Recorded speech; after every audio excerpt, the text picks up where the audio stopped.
Géopolitique avec vous, Gallagher Fenwick, bonjour. Bonjour. Ce matin, Gallagher, vous honorez la mémoire d'une jeune Iranienne dont l'histoire rappelle la cruauté du régime des mollahs. Cheveux noirs, courts et en bataille qui mettent en valeur son regard à la fois débonnaire et insolent.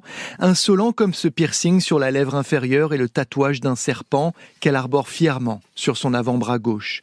Autant de défis lancés à la figure du régime des mollahs qui a très vraisemblablement mis fin à sa vie. Samedi matin, l'agence de presse de la République islamique d'Iran a annoncé la mort d'Armita Garavand. La jeune femme était plongée dans un coma depuis 4 semaines, une hospitalisation après qu'elle soit montée dans le métro de Téhéran au début du mois, sans voile. Immédiatement, une partie de la toile iranienne s'est faite l'écho des violences qu'elle aurait subies aux mains de la police des mœurs à bord de la rame. Confronté à une contestation qu'il peine toujours à éteindre complètement, le régime a tout de suite réagi en niant sa responsabilité. Comme souvent, il a fait intervenir la famille, sous la contrainte, affirment plusieurs ONG. Pour toute explication, la mère d'Armita a dit ceci. Ma fille et ses amis étaient dans le métro pour se rendre à l'école et après être entrée dans la station, sa tension artérielle a chuté, elle a perdu l'équilibre et s'est cognée la tête. Armita Garavand est morte depuis. Elle avait 17 ans. Et c'est important d'avoir ça à l'esprit en ce moment, Gallagher, quand on entend les discours de l'Iran sur la situation à Gaza en particulier. Ces derniers jours, vous avez sans doute appris à connaître le ministre des Affaires étrangères de la République islamique d'Iran. Quelle crédibilité lui accorder quand, à New York, depuis les Nations Unies, il affirme au nom de son pays, je cite, « soutenir le peuple palestinien opprimé et résistant ».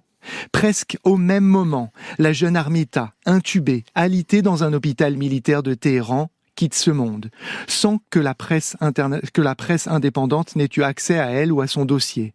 Armita Garavand, comme Mahsa Amini avant elle, du nom de la jeune femme dont la mort dans des circonstances similaires avait déclenché un vaste mouvement de protestation dans le pays, incarne l'autre visage de l'Iran. Celui d'une population qui ne veut ni des codes vestimentaires islamiques, ni des causes dont le régime se gargarise et se sert pour se maintenir au pouvoir. Écoutez ce qu'il s'est passé le 9 octobre dernier, lorsque dans un stade de foot, des gardiens de la révolution ont brandi des drapeaux palestiniens en soutien du Hamas.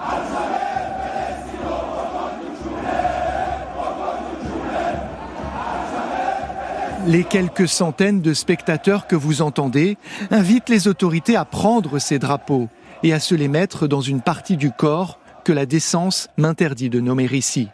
Ces hommes, mais aussi les femmes comme Mahsa et Armita, continuent de risquer leur vie quotidiennement pour exprimer leur rejet du règne de l'ayatollah. Ils le font au cri de ralliement « Femme, vie, liberté ». Merci Gallagher Fenwick, c'était Géopolitique, à suivre le grand entretien avec l'écrivain Dany Laferrière.